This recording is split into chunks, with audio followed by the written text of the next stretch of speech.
Korang tahu tak, ramai orang Barat dah mula sedar yang rupanya hidup dekat negara Asia Tenggara macam Malaysia ni dah macam hidup kat syurga. Bila mereka dah jejak kaki dan mula menetap di sini, mereka kagum, terkejut dan tak percaya betapa selesanya kehidupan kat sini. Kos hidup yang lebih murah, kualiti makanan yang lagi bagus dari makanan Barat, ditambah dengan keramahan orang tempatan, tu semua jadi kombinasi yang sempurna bagi mereka. Sampai ada orang Barat yang tak nak balik ke negara asal. Contohnya macam dua Minah Salleh ni. Okay, a little bit of a bonus. So this is why I continue to stay in Malaysia even though COVID-19 travel restrictions are over. So there's a lot of things I like about Malaysia, like, so much. Like I went back to visit the US like recently, just like a few months ago, and it's so violent there. Like it's just you just see people get stabbed at 3 p.m. on the street with a knife. When I worked downtown, I worked at a cafe and like someone overdosed and died in the bathroom. Like I just remember like some guy randomly coming into the coffee shop where I was working. Like I used to work nights. I'd like during the day I'd work at a preschool, and then at nights I'd work at a bar or a cafe. I was working at a coffee shop, and like 6 p.m. this guy like wanders in like bleeding all over the place. I would help clean him up and call an ambulance for him, and it's just like so normal. Like it didn't even faze me, like how like that's kind of not normal. And yeah, and just like cleaning up heroin needles all the time, and just like it's just like a different world. It's very violent. You just kind of like you walk around on edge because it's just a more stressful situation. Housing prices are also just a lot higher compared to the income that people make. So yeah, you might make higher income, but like just the disparity between like housing costs and income is like a lot. So most people work like 2 or 3 jobs just to make ends meet. Even people who have lucrative jobs still tend to work an extra job, just you never know. Side hustle, we call it. And it's just like so stressful. And also people in the US are really weird about my eyes because my eyes kind of shake. And the first conclusion that people from the US usually jump to is like, oh my gosh, you're not paying attention, you're rude, you're on drugs, you know, what's wrong with you, you're like really angry.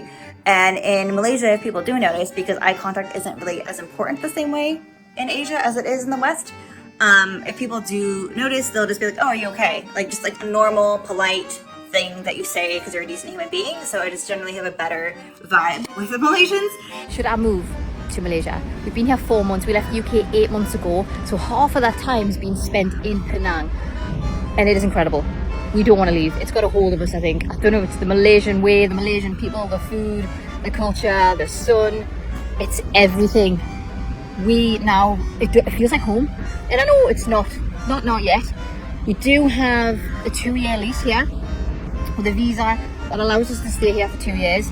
We are still travelling in between, just more because we left the UK to travel, but we did leave to settle somewhere eventually, and we didn't think it would be that this soon. We didn't think we would just go somewhere and think, oh, this actually is perfect. And there's not a lot of negatives. I think the only negative is probably the time zone. So if you're in the UK and you like football and darts in particular, like us, you got to watch them the next day on repeat and try not find out the score, which is a bit of a killer, but it's fine. It's something I'm willing to live without, because look at this, we've got palm trees, we've got the sea. You'll understand if you're from Malaysia, and I know that you don't want the secret out, but how can you keep this a secret? I think everyone knows now, don't they? It is an incredible country. We just made it feel like at home straight away, and I think that's what's pulled us in as well. The kindness of the people we've spoke to and met. We are friends with some of the local restaurant owners down the road. The kids are in ballet and football with locals and mixing, and I think that's great. My daughter is actually learning Malayan. Don't know how hard it is. I'm sure it's very hard, but you know, she's young and she's got a strong mind, so she's trying to learn the language, which I think is incredible. And I think if we do stay here, it will be something that I think we all learn, because it's hard to top this. It is hard to top this. Just simple things like this. It's just everything. The people, the sun, the culture, the food. Kita boleh tengok dalam video tu, mereka memang betul-betul jatuh cinta dengan Malaysia. Kita sebagai orang Malaysia mungkin tertanya-tanya, apa sebenarnya yang buat mereka jatuh cinta sangat dengan Malaysia? Bukankah dulu mereka yang pandang rendah negara Asia Tenggara macam Malaysia ni? Sekarang keadaan dekat negara Barat macam Eropah dan Amerika dah jauh berbeza. Kos hidup yang melambung tinggi buat harga sewa rumah dekat bandar-bandar besar sampai ke tahap yang tak masuk akal langsung. Harga makanan pun sama je, tak masuk akal. Sampai ramai yang terpaksa pilih processed food daripada real food sebab real food dekat sana lagi mahal. Lepas tu, kehidupan sosial dekat sana pun teruk gila. Tu yang buat ramai Mak Salleh tak tahan dengan kehidupan barat tu. I will never accomplish my dreams in the state of California. It is just too damn expensive. Like I said earlier, the average cost of a house here is $700,000. Over there, I can get a nice place for $200,000, $250,000. You know, over here, it's just, the dream has fallen. The dream has gone away. California, it's too expensive, too much red tape, regulations to start a business. And you know what? I'm not a rich guy. I don't have $1 million to pour into a store. For me, there's no future for me here in California. I hate to say it. I love it here. I love this place. I wish every day, dude, that this place was more affordable for people and more affordable for people to live. It's very uncommon in the Palm Springs area for people under the age of 30 to live on their own. And this might seem like I'm complaining or crying, but it's not. It's just the reality of the situation. The average cost for an apartment, a 1-bedroom, 1-bathroom apartment in Palm Springs is $2,350. I just looked that up a bit ago.